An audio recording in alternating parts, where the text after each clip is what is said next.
This is the Almost Timely newsletter for the week of May 22nd, 2022. What's on my mind this week? Training for reality. One of the expressions I love from the martial art that I practice is that training should be harder than fighting, so that fighting is easier than training. The idea, of course, is that you go through so much in learning the martial art that if you ever have to actually use it, it feels easy, almost rudimentary. I've had this experience a few times. Early on in our training, we practiced a lot of different break falls and rolling, ways of falling to the ground safely when you get thrown or otherwise put in precarious positions so that you can not get injured. I've intentionally fallen and rolled up and down stairs, out of moving vehicles, all sorts of crazy situations. And I've injured myself actually a couple of times doing it. But it all seems fairly silly and risky, but I once got hit straight on by a driver pulling out of a parking lot at a decent speed, like 25 miles an hour, and managed to roll over and off the hood of the vehicle and sustained only some scrapes. I scraped up the side of my finger when I hit the asphalt. So in that sense, the fight, the application of the training was easier than a lot of the training. This one other time I was at this event and somebody got really, really, really drunk and just doing all sorts of crazy stuff. I intentionally backed myself up against one of the columns in the room that I was in. As this person just balled up his fist and just took a big swing. Fun, I guess. I just ducked, and you hear this awful wet cracking sound as his hand just piles into this concrete column and kind of comes apart. Again, the fight was a whole lot easier than all of the martial arts training, but the training prepared me for the confrontation. Now, this mindset should extend to everything that we do, to all the challenges we're likely to face in our work, in our personal lives, etc. Not literal fighting, but the concept that the training you do should be harder than the reality you face is what we're talking about. If you know what problems you're probably going to face, it's the height of wisdom to practice for those problems so that when they do arrive, they're almost trivial. And yet, when you look at the state of most professional development and training, a lot of it doesn't seem to have a strong applicability to real life, to situations you and I face every single day. I was talking to a friend the other night about a marketing certification exam, and she said she scored badly when she answered questions on the exam with how you'd actually solve a client's problems. When she thought about it from the certifying company, Facebook, their perspective, from what's their best practices, which makes them more money, instead of reality, she passed the exam with flying colors, right? You can see how problematic that is, right? What's best for this company, Facebook, issuing the certification, may not be best for us. Probably isn't best for us, right? Probably not best for our customers. This is best for the company issuing the certification. But that's what people are being trained towards.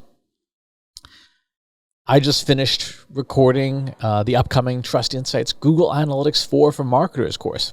Rest assured, you'll be getting some email about that. And throughout the process, I kept hearing my business partner and CEO, Katie's voice in my head with each lesson. Every time I hit the record button, I just hear her saying in my ear, "So what? Why does the customer care? How does this help them with real life?" And that constant reminder, that keeping that perspective, is essential for creating useful training, because without it, you're creating purely theoretical stuff that your students, your coworkers, whoever, may not be able to apply immediately, if ever.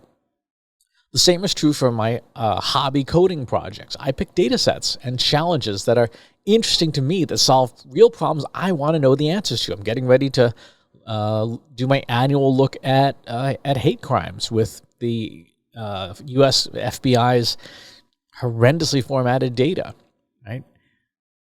In the process of doing these coding challenges for myself, I learn a ton. And by the time a work-related problem comes around, chances are I face a more challenging problem in my training and my hobbyist coding than I actually face at work, right? So it prepares me, my training prepares me for the application. For example, I was writing a topic modeling and text comparison algorithm to programmatically compare multiple bodies of text together to figure out which types of text were similar to each other for a fan fiction project. Trying to find fiction written by one author, trying to find similar recommendations, like what other stories in this particular fan fiction genre were like the one I just read that I liked, so I could find more of what I liked. Building essentially a recommendation engine for myself.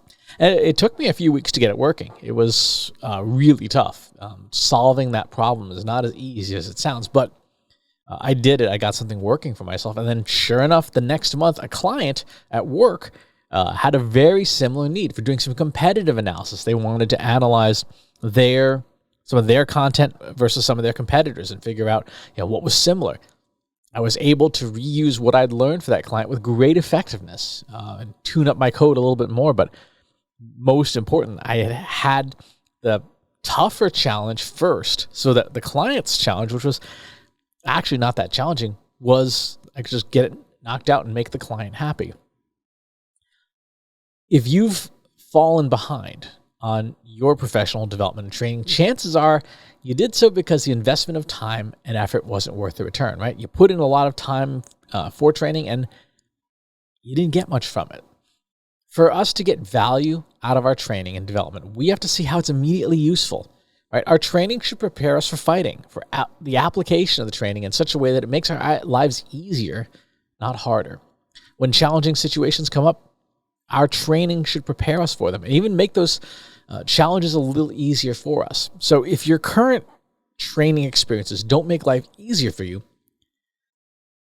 it's time to start looking around for better professional development opportunities, better resources, better training. That way, when the car of life plows into you, you just keep on rolling.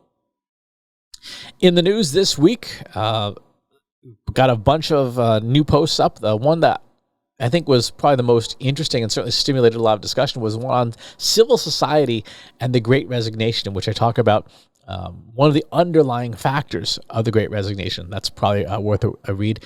Another one on how to formulate your analytics strategy based on what you can control. So those are some of the articles. Of course, got the Google Search Console class, which we've been promoting relentlessly, which will soon be substituted for that Google Analytics 4 class, plus the usual free resources. In jobs, we got a ton of new jobs in the Get Back to Work section. An analyst in web analytics for AAA, the American Automobile Association, technology operations analyst at Premier Medical Staffing, PR manager at Idea Grove, CRM manager at Erin Condren, senior writer at Head Start Copywriting, and content marketing manager at Strong DM. So lots of opportunities there for folks who are looking to make things a change in their career.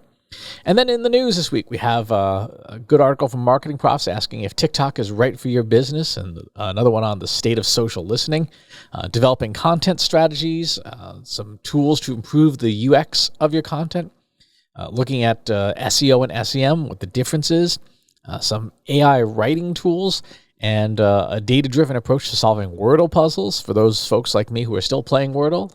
There's some good resources. Events coming up in 2 weeks. I will be in Montenegro at the Spark.me conference. If you get a chance to attend that and you're in the area, please do.